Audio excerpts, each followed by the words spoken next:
Bonjour, bonjour. Bienvenue à ce troisième moment, Fenêtre la doula en toi. Annick Bourbonnais, je suis super heureuse de conclure avec vous cette étape de réflexion sur le métier d'accompagnante. J'espère que vous êtes en forme. J'espère que vous allez bien. Je vous encourage à prendre en note vos questions parce que on va pouvoir y répondre à la fin de cet échange-là. Je vais aussi avoir de l'information pertinente à vous donner, à la toute fin, évidemment, en lien avec, dans l'éventualité où vous souhaitez faire cette démarche-là de formation, tu sais, les modalités qui sont, on va les explorer ensemble. Et pour ce qui est du tirage, évidemment, pour celles qui vont avoir été présentes tout au long des 3 moments, ben, vous allez recevoir par courriel la grande gagnante, sous peu, dans les prochains jours. Donc, est-ce que vous êtes prête à commencer avec moi pour, parler de rentabilité et de viabilité? Alors, on commence, je vous l'ai dit, je m'appelle Annick Bourbonnais, je suis directrice de l'Académie périnatale. Je suis formatrice aussi, c'est moi qui donne la formation de base. J'enseigne depuis 2017, je suis doula depuis 2013. Avant ça, j'ai travaillé en milieu hospitalier, à l'hôpital Sainte-Justine, dont les 2 dernières années sur l'unité mère-enfant. Donc je suis entrée dans le milieu de l'accompagnement avec une bonne idée du dérouage de l'accompagnement à la naissance, des rouages en périnatalité, de ce qui se passait sur les unités de soins. Puis ça a été vraiment c'est là que j'ai découvert le métier d'accompagnante parce que j'ai vu une accompagnante venir travailler pendant mon corps de travail. Puis j'ai vraiment pogné quelque chose à ce moment-là. Alors, pour moi, marcher la route vers l'accompagnement, ça a été vraiment quelque chose de très, très fondateur parce que ça faisait résonner toutes les fibres en moi. Mais au-delà de l'apport humain que ça implique d'être dans l'accompagnement, ben, il y a quand même un volet qu'on néglige souvent, peut-être c'est souvent associé à un côté un peu plus féminin, c'est-à-dire d'être payé pour le travail qu'on fait, encore plus quand celui-ci est dans un contexte de relation d'aide. Tu peux vivre de ce métier-là, puis pas juste en survivre, parce que c'est souvent ce que j'ai entendu quand j'ai commencé, c'est on ne fait pas l'accompagnement à la naissance pour devenir millionnaire. C'est vrai, c'est vrai. On ne devient pas infirmière pour devenir millionnaire non plus. Il y a plusieurs métiers qui sont des métiers typiquement féminins qui sont souvent associés à un manque salarial, là. Bon, l'accompagnement à la naissance, à heure d'aujourd'hui, c'est un métier qui est en pleine émergence. C'est-à-dire que ça fait très, très longtemps que ce métier-là existe, mais sous sa forme un peu plus populaire, c'est quand même assez récent. C'est beaucoup la pandémie aussi qui a remis du vent dans les voiles de cette approche-là, parce qu'on était dans un contexte où on avait besoin encore plus que jamais d'accompagnement. Il y a beaucoup de personnes qui se sont senties appelées pendant cette période-là. Donc, à heure d'aujourd'hui, l'accompagnement à la naissance, c'est plus quelque chose qui est aussi underground puis méconnu que quand moi j'ai commencé il y a 13 ans. Évidemment qu'on a aussi une association, l'Association québécoise des doulas, qui a travaillé vraiment très, très fort depuis sa constitution en 2013 pour mettre des balises autour de l'accompagnement, c'est-à-dire combien ça gagne une accompagnante à peu près, c'est quoi on peut s'attendre à quoi quand on fait affaire avec une accompagnante en termes de service, mais c'est vraiment, vraiment la base de la base parce que ce qu'on a de plus précieux quand on fait de l'accompagnement à la naissance, quand on a un rôle de doula, c'est notre liberté. La liberté d'être qui on est, avec nos couleurs, avec nos intérêts, nos compétences. Puis c'est vraiment une approche de formation que moi, j'ai voulu préserver. Je ne veux pas offrir un modèle de formation qui est uniforme. Je n'ai pas envie qu'on s'en aille vers un autre professionnel de la santé monochrome, régi par des cadres super stricts.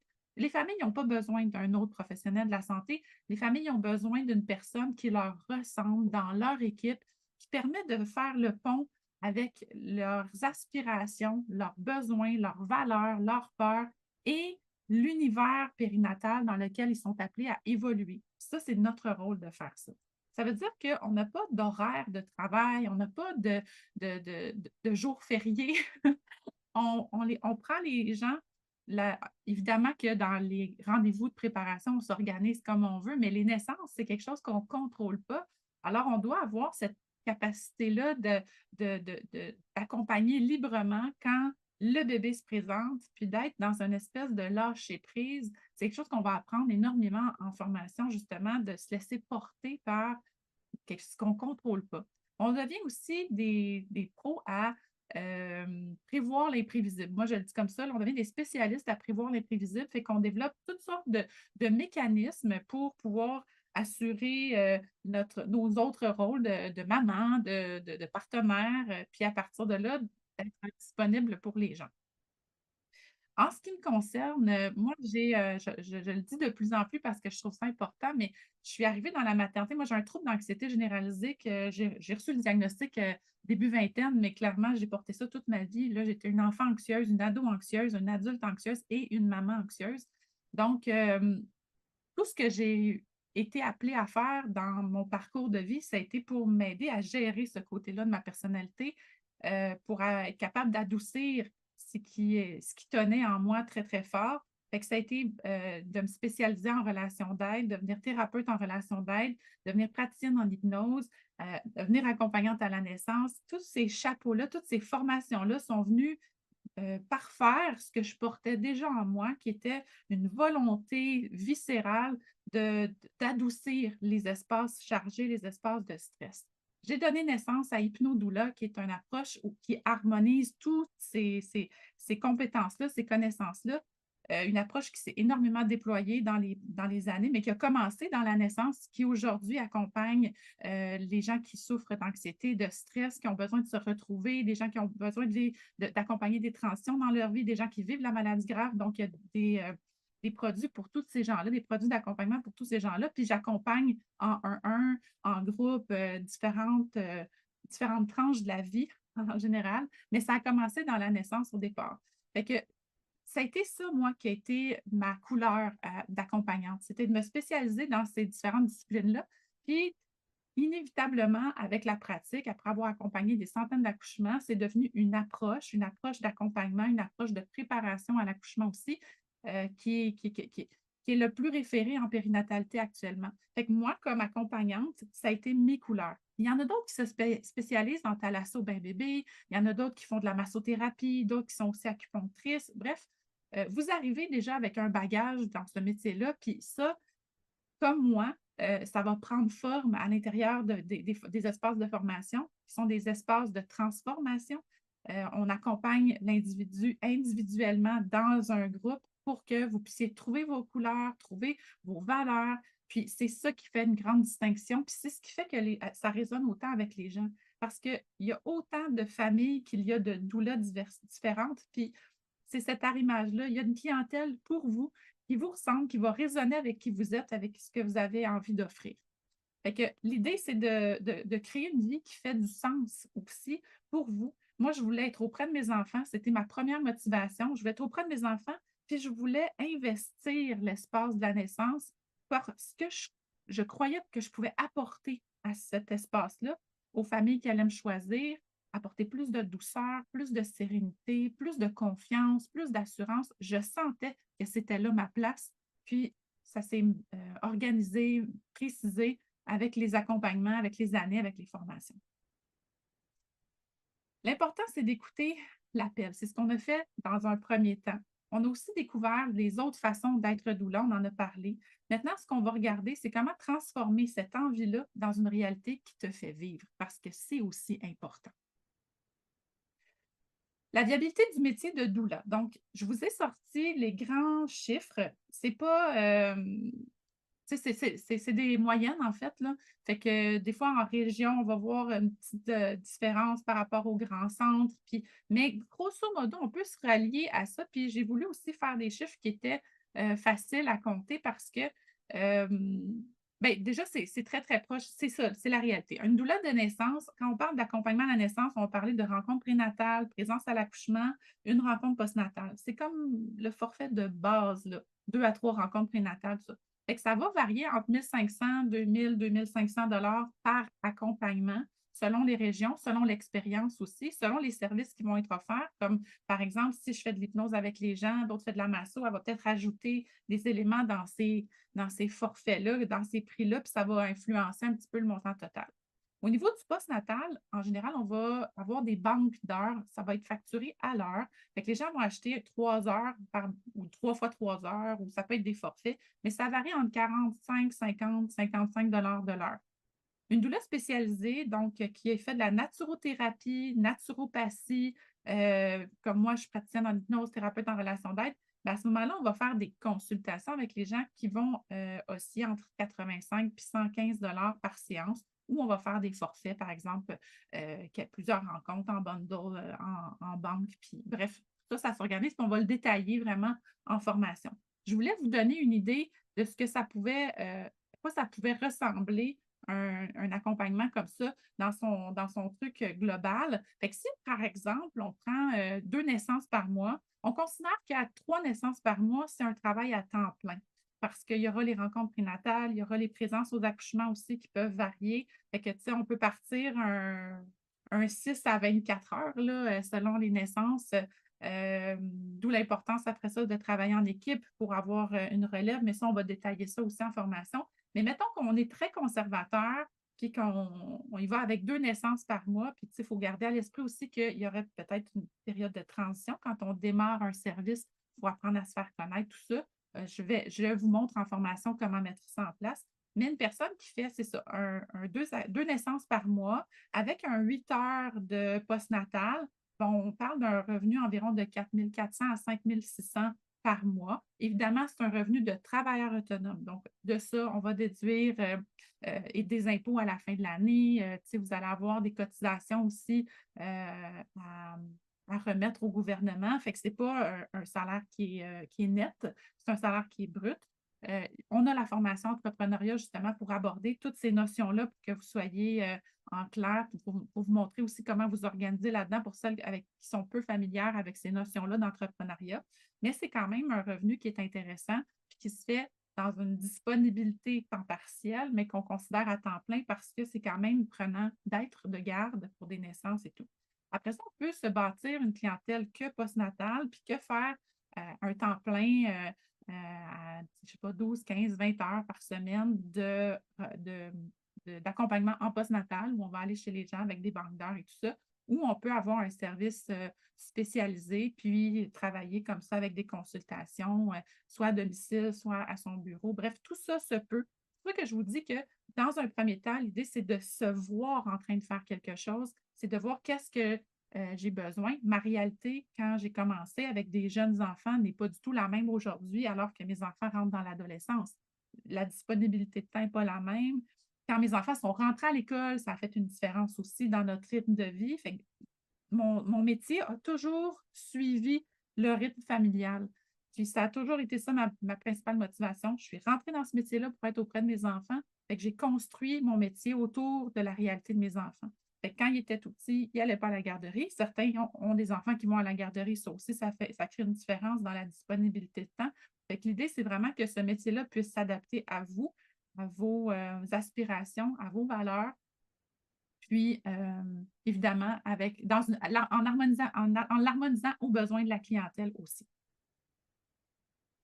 Différents modèles de pratique, on a parlé de temps plein, donc des accompagnements qui sont réguliers avec un service complémentaire ou des ateliers. On a des rendez-vous ponctuels avec les gens. On le sait que si on prend 2 naissances par mois, bien, dans les mois précédents, on va avoir 2, 3, 4 rencontres avec les gens en préparation. Fait que c'est quelque chose qui finalement suit son rythme. Fait que pendant qu'on prépare un couple qui accouche dans 2, 3 mois, bien, on assiste à la naissance de familles on a préparées il y a 2, 3 mois et ainsi de suite. Fait que c'est une mécanique à un moment donné qui prend son rythme, qui prend son air d'aller.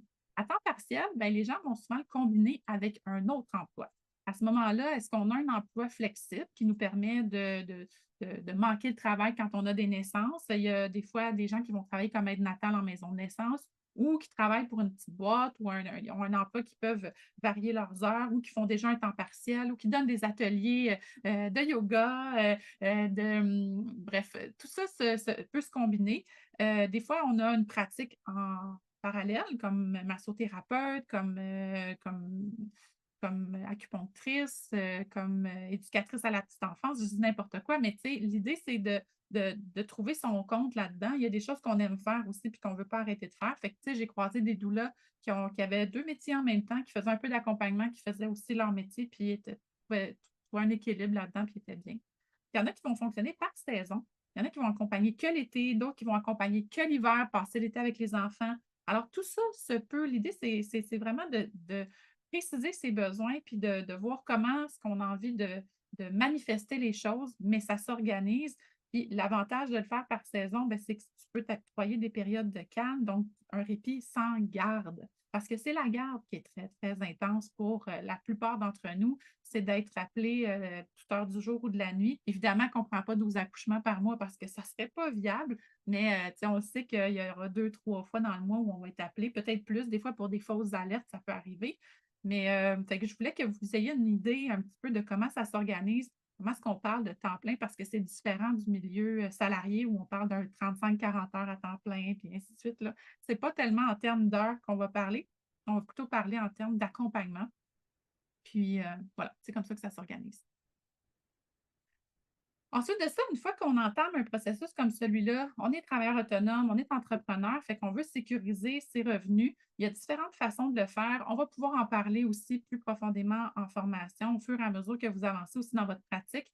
Mais pour nourrir votre réflexion, on va parler d'offres diversifiées, donc de préparer du contenu prénatal, de faire des ateliers postnataux, de travailler avec d'autres organismes. On parle de réseaux, par exemple, en partenariat avec d'autres doulas où on va joindre une maison de la famille, donner des ateliers là-bas. Un centre périnatal comme la Source en Soi, par exemple, ben, il y a toute une banque de professionnels qui sont là, qui offrent des ateliers aux parents, des cours ou des services. Il y a des organismes communautaires aussi qui sont toujours à la recherche de gens compétents, connaissants. Si vous avez des talents en graphisme, en écriture, bien, vous pourriez joindre aussi d'autres organismes puis mettre vos compétences périnatales puis vos compétences en graphisme au service. Bref, tout est possible.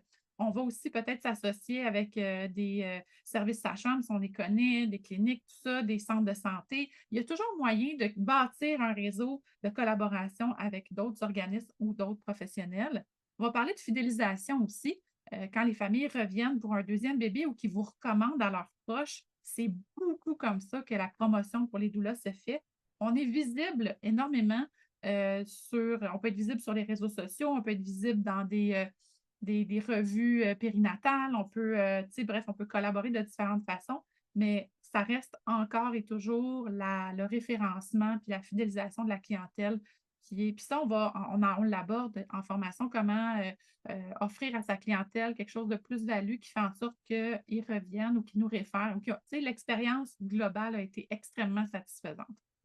Puis, il y a aussi une façon par les événements. Donc, on parle d'organiser des retraites ou de collaborer avec d'autres qui organisent des retraites, de venir donner un atelier, des programmes d'ateliers de formation. Les salons, comme par exemple, là, il y a le salon d'éveil périnatal qui s'en vient en septembre 2025. C'est un événement. Le salon de l'éveil périnatal, si tu n'es pas là, tu ne participes pas ou tu n'es pas au courant, ça fait partie, c'est vraiment un événement de la communauté périnatale, puis il y en a d'autres comme ça dans l'année.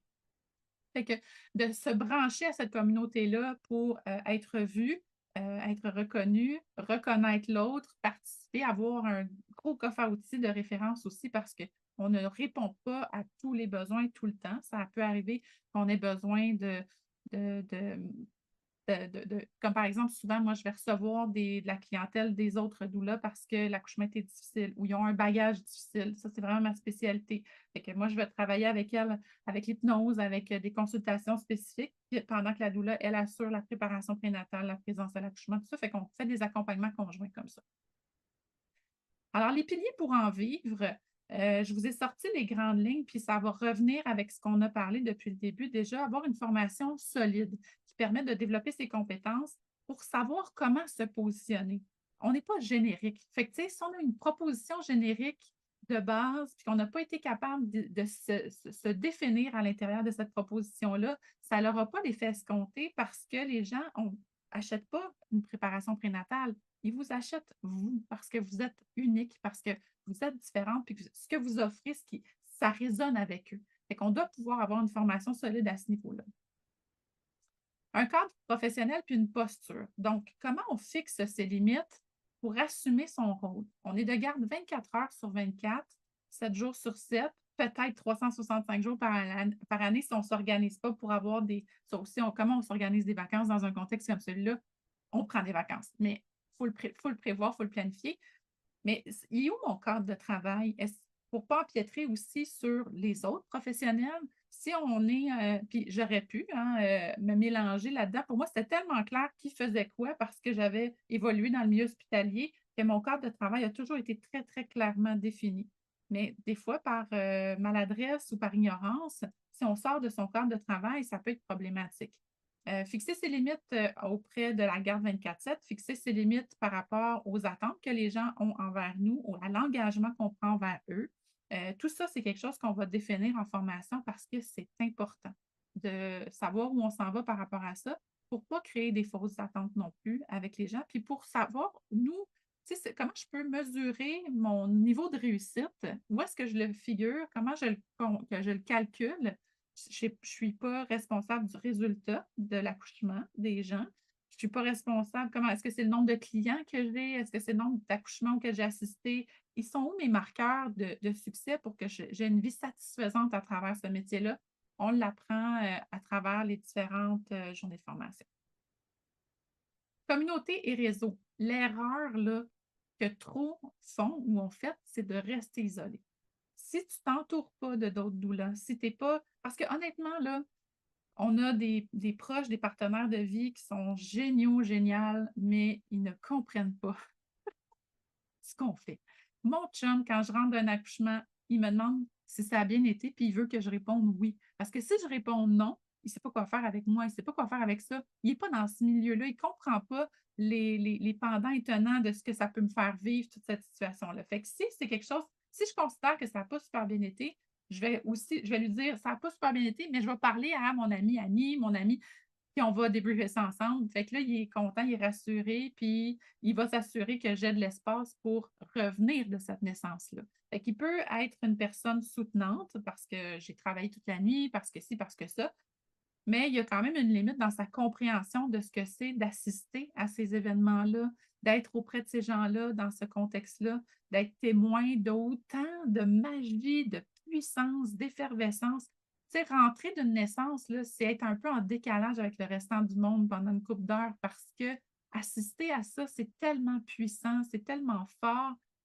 Tu sais, partir pour une naissance, c'est avoir l'impression que tout se suspend parce que tu quittes ta vie pendant une couple d'heures pour aller vivre quelque chose d'extraordinaire. Quand tu reviens dans ta vie après, il y a une période vraiment d'atterrissage.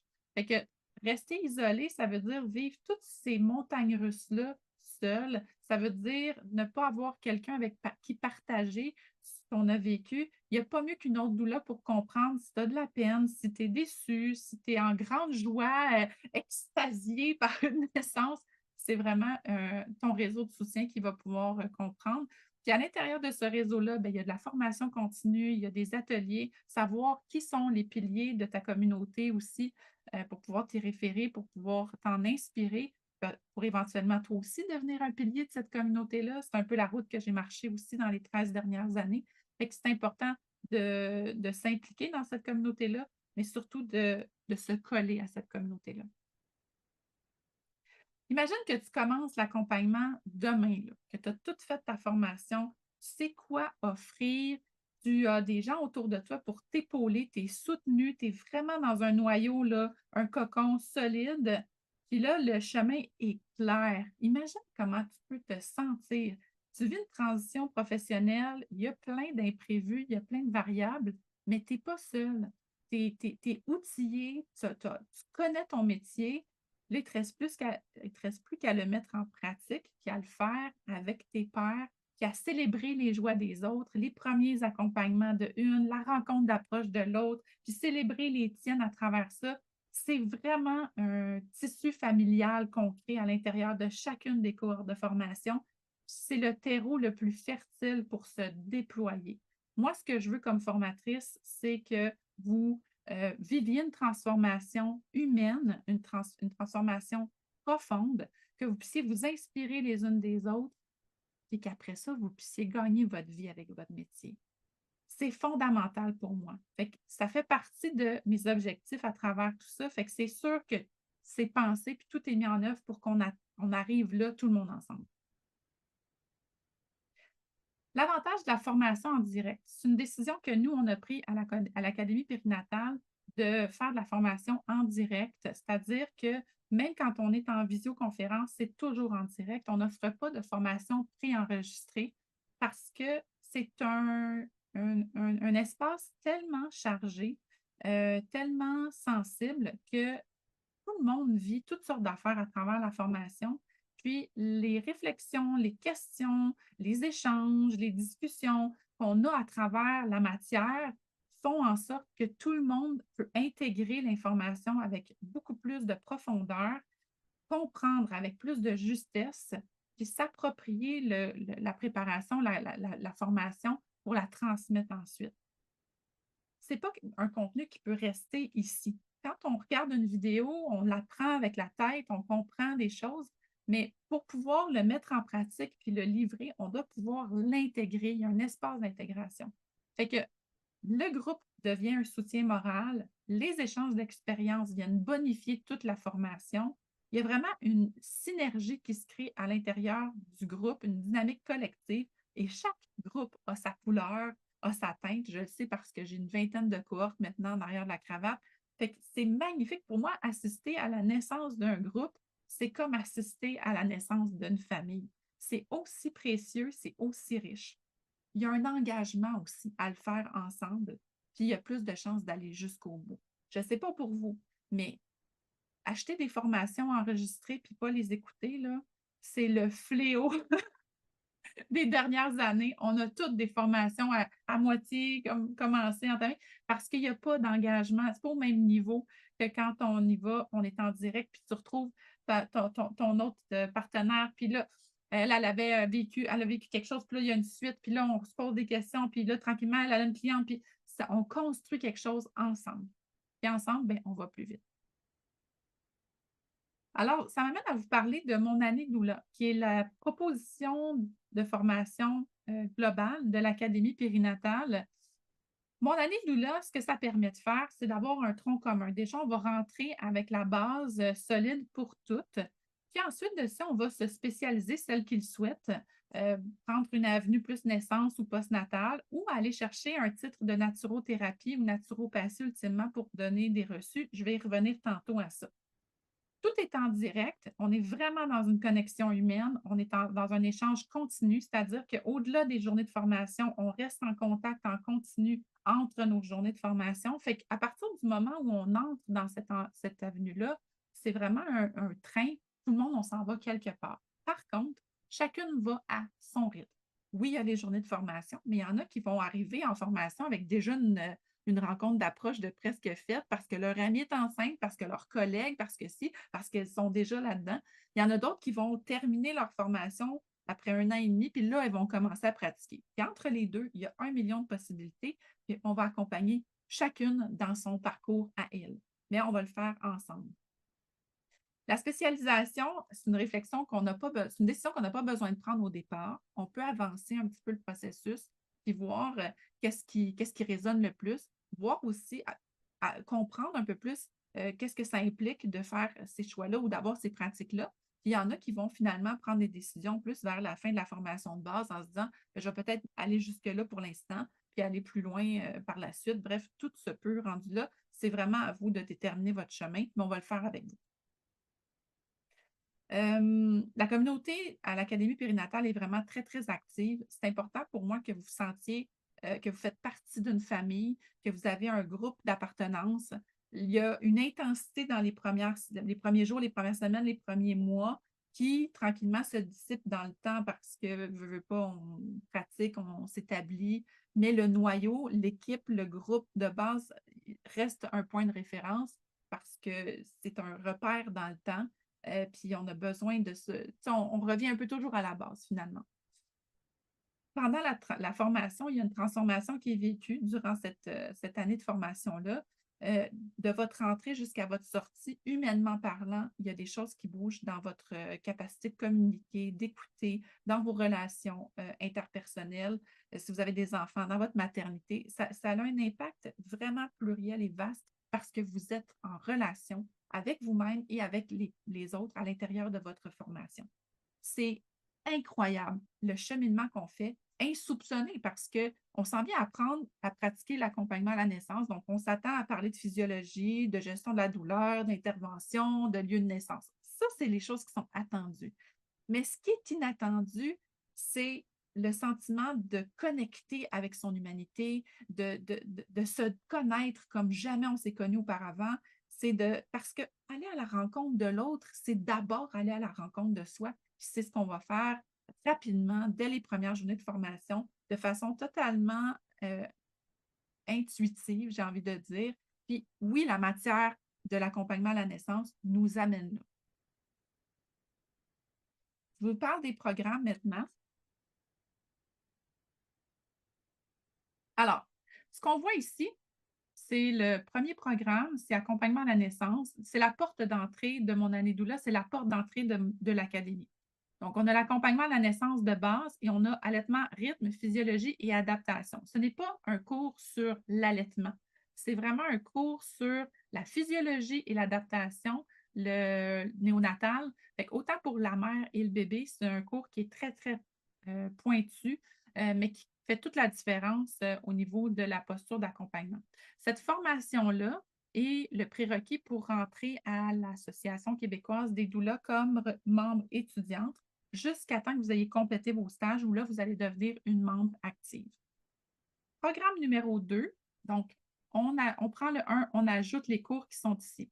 Pour celles qui veulent aller chercher un titre de naturothérapie en périnatalité, bien, vous allez pouvoir vous arrêter ici. Vous pouvez choisir la concentration prénatale grossesse, donc doula de naissance, ou choisir doula postnatale, puis vous arrêter ici et émettre des reçus de naturothérapie. La naturothérapie est reconnue par certains assureurs, mais pas tous. Donc, c'est un avantage pour les gens pour la clientèle qui a des assurances corporatives qui reconnaissent la naturothérapie. Vous allez pouvoir joindre l'Association des naturothérapeutes du Québec ou RITMA. RITMA, si vous décidez d'aller jusqu'à naturopathie, vous pouvez déjà entrer chez RITMA à ce stade-ci en attendant de compléter les autres, le programme 3. Le programme 3, c'est naturopathie en périnatalité. Donc, on additionne le 1 plus le 2 plus le 3 avec les cours complémentaires. Et là, vous pouvez rejoindre l'ANPQ, qui est l'Association des naturopathes du Québec, professionnels du Québec, pardon, ou RITMA, dont j'ai déjà parlé. Évidemment, les différentes associations, on en parle en formation. Je vous détaille un petit peu les avantages, inconvénients, le pourquoi du comment. Il y en a qui vont avoir moins de choix. Si vous choisissez, par exemple, la naturothérapie, ben, vous allez avoir la NQ. Bref, tout ça, on va le détailler mieux en formation. À l'intérieur de votre cursus, oups, pardon. À l'intérieur de votre cursus de 1200 heures, vous avez 50 heures de formation complémentaire au choix. Quand on parle de se spécialiser, d'aller chercher quelque chose qui invoque sa couleur, puis sa façon d'être, puis ses aspirations, ses intérêts, bien, ça relève de ça ici. Vous avez un choix de formation complémentaire que vous pouvez inclure dans votre formation complète. Par exemple, l'approche en hypnose pour la naissance, hypnodoula, le sommeil du nourrisson, devenir une accompagnante au sommeil également, l'aromathérapie pour travailler avec les huiles essentielles, l'accompagnement à la préconception. Donc, vous allez chercher une clientèle encore plus tôt dans leur processus, puis les accompagner en préconception. Ce sont des offres complémentaires pour que vous puissiez avoir une approche distinctive, puis qui résonne avec ce que vous avez envie d'offrir, puis la façon que vous avez envie de travailler. Je termine avec vous en vous proposant une offre qui est spéciale parce qu'évidemment, tu sais, on a fait ces 3 jours-là dans le but de vous informer sur ce qui était le métier, mais là, vous avez été présente pendant les 3 moments. Puis, bon, on avait envie de souligner cet événement-là. C'est bientôt la rentrée à l'Académie périnatale, c'est-à-dire que la formation de base va commencer en septembre. Puis, j'ai dans un premier temps voulu vous offrir un 120 de rabais sur votre inscription à la formation de base cet automne. Les dates, je ne les ai pas proches. Peut-être que Sarah, tu pourrais les mettre dans le chat si tu les as pas loin. De toute façon, on va vous envoyer un récapitulatif de tout ce que je vous ai présenté pour que vous puissiez réfléchir. Je vais mettre les dates de la prochaine cohorte dedans. Aussi, dans l'éventualité où vous vous inscrivez à parce que là, ouais, je vais juste faire un petit retour. Je vous ai parlé des différents programmes.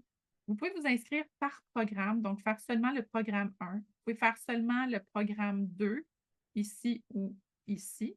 Fait que vous faites le programme 1 plus le programme 2. Ou vous pouvez vous inscrire à Mon année doula, puis là, vous êtes inscrite à tous les cours. Vous allez chercher votre titre de naturopathie en périnatalité. Vous pouvez rejoindre Rithma et émettre des reçus de la naturopathie. Fait que c'est différentes façons de s'inscrire. Vous avez l'option de vous inscrire au cours à la carte, donc seulement la formation de base dans un premier temps. Tout ça, c'est à votre discrétion. Vous faites le choix que vous voulez. Par contre, ce que je veux que vous sachiez et que vous entendiez, c'est qu'évidemment, à la carte, les cours sont un peu plus dispendieux que quand vous les prenez en programme parce qu'il y a plus de manipulations à faire avec votre dossier, puis il va y avoir un travail supplémentaire aussi à faire. Fait que le tarif le plus avantageux, évidemment, c'est Mon année doula, mais sinon, après ça, c'est par programme. OK. Dans un deuxième temps, si vous inscrivez à Mon année doula, on inclut avec votre inscription le coussin de corps postural, etc., avec sa housse imperméable. C'est un outil de travail vraiment très important dans une pratique d'accompagnement parce que, ben, déjà, là, pour la grossesse, c'est un aide précieux pour les mamans, pour l'allaitement aussi, mais dans une pratique physiologique à l'accouchement, il y a énormément de postures qu'on peut faire pour faciliter la progression du travail, la pousser, soulager des inconforts, qu'on soit avec ou sans péridurale. Donc, c'est un outil de travail qui est important avec lequel je vais vous inviter à travailler. Donc, dans l'inscription Mon année doula, le coussin y est inclus. Aussi, dans l'offre spéciale Fenêtre la doula en toi, j'ai inclus 1 heure de rencontre privée pour lancer ta pratique. Donc, à la fin de votre formation de base, vous avez la possibilité, en vous inscrivant avec cette offre-là, d'avoir 1 heure en coaching privé pour définir quel est votre espace de pratique, quelles sont les choses que vous portez, que vous avez envie de mettre de l'avant, c'est quoi votre réalité familiale, bref, toutes les questions qui peuvent arriver dans un contexte comme celui-là. On est là pour vous accompagner. Puis c'est une rencontre qui a une valeur de 150 $. Donc, vous avez ça en bonus avec votre inscription dans cette offre-là. L'option Fenêtre la doula en toi, c'est 120 $ de rabais sur la formation de base, une rencontre privée de 150 $. Puis si vous inscrivez à Mon année doula, à ce moment-là, le coussin est inclus. J'en arrive à la conclusion. Je pense que j'ai tout dit ce que j'avais envie de vous partager. Je vais juste prendre le temps de... Oui, on en a parlé de tout ça. Parfait. Je veux que vous reteniez aujourd'hui qu'être doula, ce n'est pas un rôle qui est figé. Que répondre à sa petite voix intérieure quand elle chuchote, des fois quand elle crie, c'est faire sa place auprès des familles dans un passage qui est vraiment important pour ces familles-là. Un passage qu'on peut qualifier de sacré, mais qui est tellement transformationnel, autant pour eux que pour soi-même, à chaque fois qu'on accompagne. Ce métier-là se décline de 1000 façons. Chaque personne contribue à la beauté de cette pratique-là. Le vôtre, votre visage est là. Il compte, il va contribuer à venir bonifier le paysage de la périnatalité. Fait que votre unicité, c'est ce qu'on veut garder, c'est ce qu'on veut mettre de l'avant. Chaque présence, chaque naissance auquel j'ai assisté, c'est une histoire qui a été transformée pour ces gens-là, puis pour moi. Je porte en moi des expériences de naissance, des centaines de naissances qui me reviennent à l'esprit dans mon quotidien, qui m'ont influencé positivement, qui m'ont inspiré. J'ai appris de ces gens-là comme eux ont appris de moi. C'est une relation d'égal à égal. Puis ça, c'est vraiment quelque chose d'exceptionnel, d'unique et de grandiose. Votre lumière peut transformer une naissance, peut transformer un postnatal, peut transformer une vie, puis c'est là que ça commence. Je voulais que vous soyez en clair avec cette réflexion-là. Je voulais surtout que vous puissiez vous imaginer dans ce rôle-là, avoir une idée un petit peu plus concrète de ce que ça peut impacter, autant financièrement que professionnellement, que personnellement. Je ne sais pas si vous avez des questions, on serait rendu là, ce serait le temps. il y a Clara, qui est la coordonnatrice de l'Académie périnatale, qui va être présente lundi.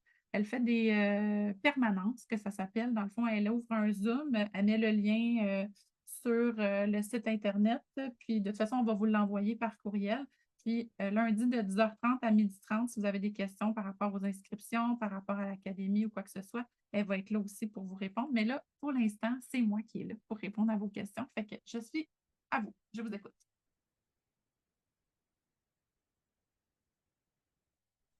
J'avais peut-être une petite question. Est-ce qu'on m'entend bien? Oui, Cindy, bonjour. Cindy Léla. Bonjour. Oui, juste Cindy, il n'y a pas de trouble. Merci. En fait, je me demandais, j'imagine à la fin de la formation, on a un stage. Mhm. Puis, est-ce que à travers le stage, est-ce qu'on est comme accompagné pour trouver notre première clientèle ou c'est vraiment de notre côté qu'on essaie de trouver les clients? Vous êtes accompagné pour trouver vos premières clientes. Souvent, nous, on reçoit des demandes de stage. On a aussi un groupe Facebook qui est Trouve ta doula en stage pour aider justement à trouver des stages. Le stage, trouver un stage, c'est jamais un problème. Jamais, OK. jamais. OK, bon. C'est jamais un problème. On peut faire différentes offres de stage aussi. Tu sais, est-ce qu'on l'offre gratuitement? Est-ce qu'on l'offre à faible coût? Est-ce qu'on va tout développer ça aussi? Chaque personne trouve sa zone de confort par rapport à ça. C'est que le stage, c'est jamais un problème. Vous avez 2 accompagnements complets à faire pour compléter vos stages. Puis, vous avez des rapports de stage à y mettre mais des documents qui sont déjà préparés, que vous avez à compléter avec vos familles que vous accompagnez. Puis oui, vous êtes soutenu, encadré, mentoré. Le mentorat est implicite, hein. Quand vous vous inscrivez à Mon Avenir Doula, vous avez une année de mentorat avec des rencontres mensuelles, bimensuelles pour soutenir le développement de votre pratique. Fait que vous n'êtes jamais, jamais laissé à vous-même. Jamais. Jamais. Même pour les premiers accouchements, tu sais, on est connectés les unes aux autres, là. Fait que moi, je suis là, votre groupe de cohorte est là. Fait que quand vous partez en accouchement les premières fois, vous n'êtes pas tout seul, là. On est toutes là avec toi, puis on le vit ensemble. Je réponds aux questions. Je suis moins vite la nuit, là, à 3 heures du matin, mais mais j'ai des enfants encore, puis j'ai un coq. J'ai pondu un coq. Mon fils, il se lève à Ah. fait que c'est ça. On est vraiment tellement proches. Puis des fois, toi, tu pars accompagner, puis tu as une collègue qui est pas loin aussi qui est en train d'accompagner, puis vous êtes jamais laissés à vous-même. Jamais, jamais. OK, c'est bon. Puis je m'étais demandé, justement, j'imagine que pendant ce stage, on fait comme une première assistance à l'accouchement.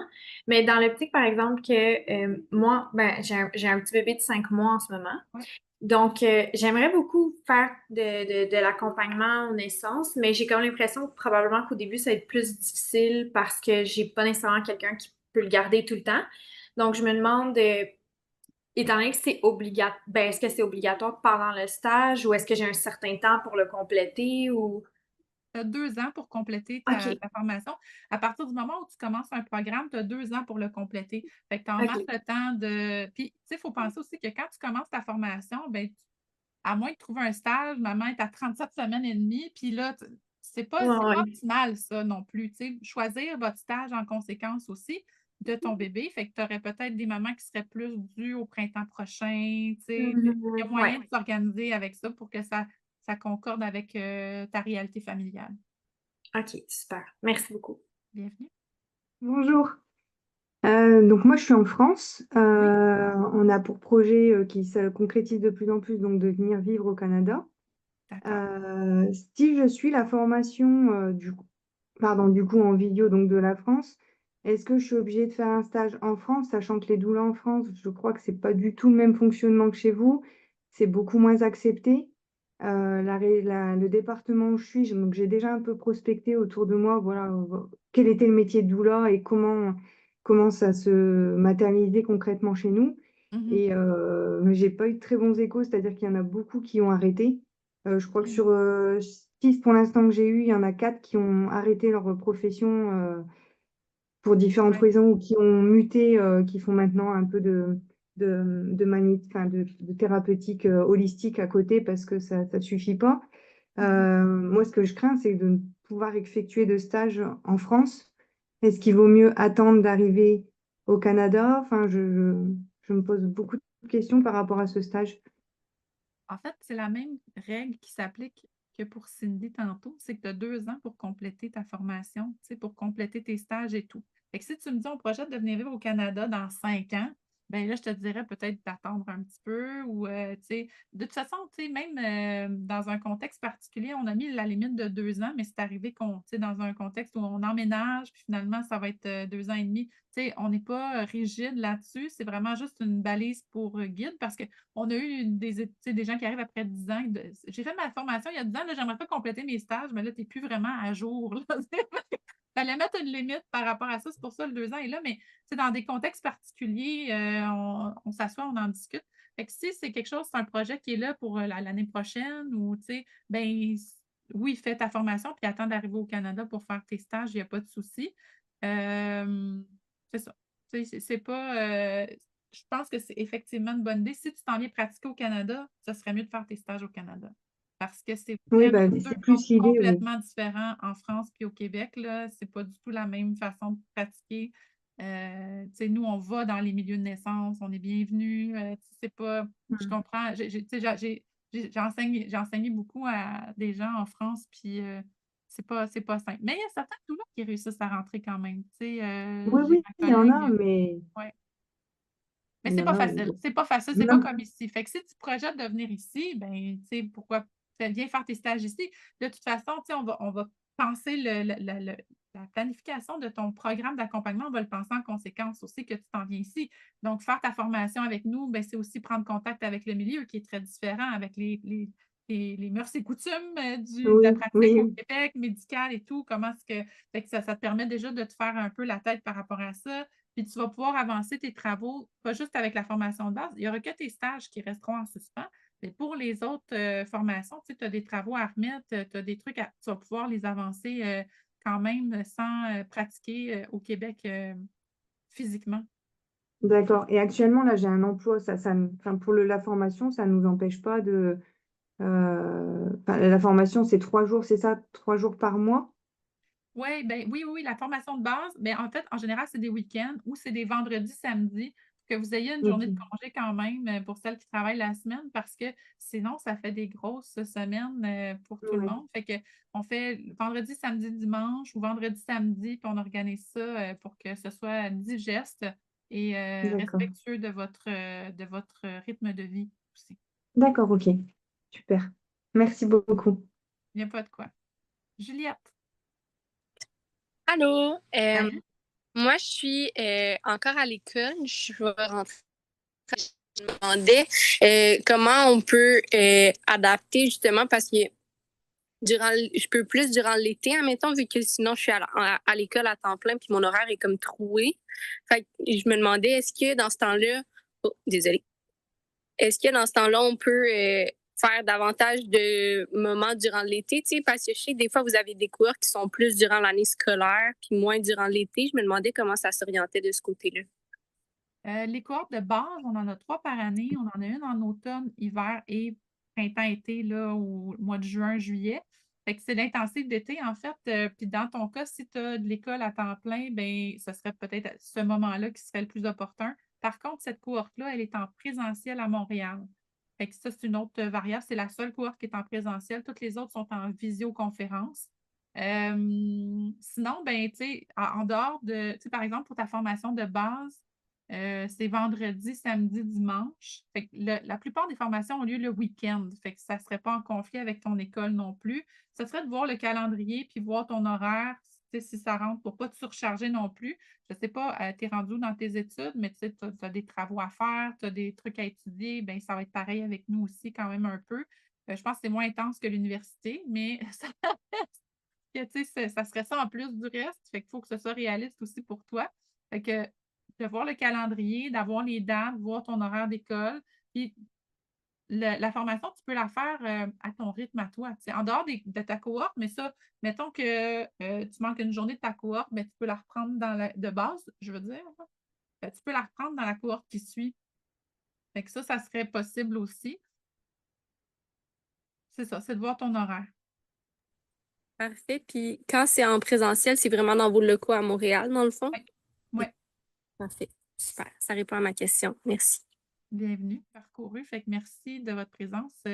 Je suis pleine de gratitude d'avoir pu vous partager tout ça. Puis j'espère que ça va être utile dans votre réflexion puis dans la suite pour vous, dans votre route. C'est un métier vraiment extraordinaire qui me tient beaucoup à cœur. Puis chacune de vous qui va choisir de faire ce pas-là avec moi, ben vous allez on va avoir bien du fun ensemble, vous allez voir. Il y en a des affaires